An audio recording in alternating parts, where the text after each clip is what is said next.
electrosmog that we currently live in, I am often referring to people who are being affected by these frequencies without even realizing it.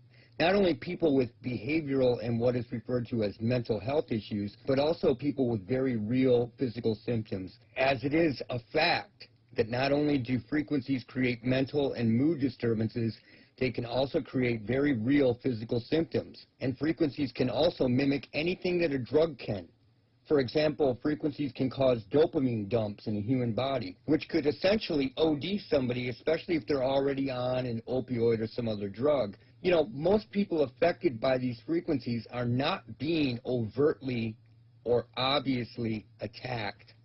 It's more subtle. And, you know, with the normalization of all this, let's take the comment section from the airline worker who stole the airplane that I was talking about a couple videos ago. In that comment section, bots or paid posters attempted to normalize this by stating that the intrusive thoughts just won out that day, as if everybody out there is receiving intrusive thoughts.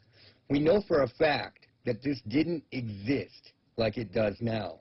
None of these intrusive thoughts were out there like they are now. And if that many people are receiving these quote-unquote intrusive thoughts, are they all TIs?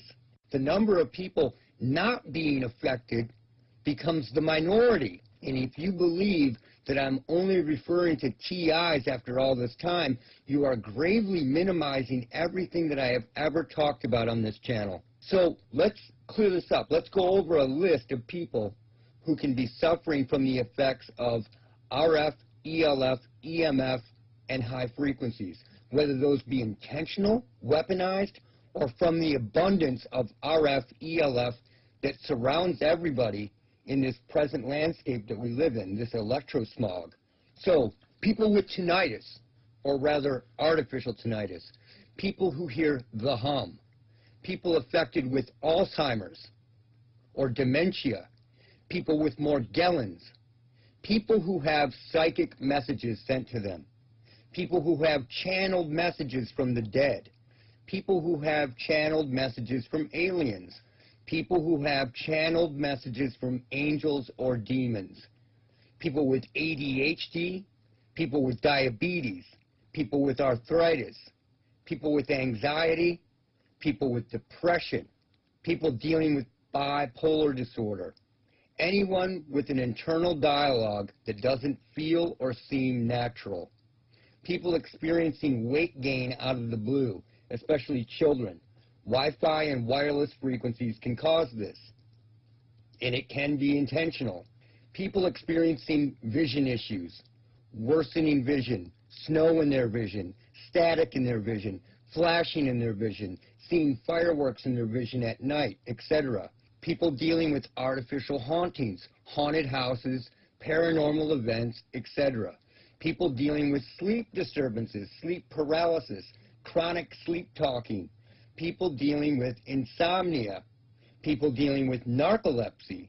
People dealing with chronic fatigue. People with Crohn's disease. People with electrohypersensitivity disorder. People who commit suicide, attempt to commit suicide, or have suicide-like tendencies. People who hear voices, people who feel shocks and pains, people who feel vibrations on or within their body, people who feel chronic cramping of their muscles, everyone who equates their negative symptoms to ascension, people dealing with quote-unquote schizophrenia, people with lupus, people with allergies, almost all other autoimmune syndromes, people experiencing Havana syndrome, people who have rage disorders. I could keep going and going and going, but I'm going to stop because that's the point that I wanted to make. All of these can be caused by weaponized or just negative frequencies around people.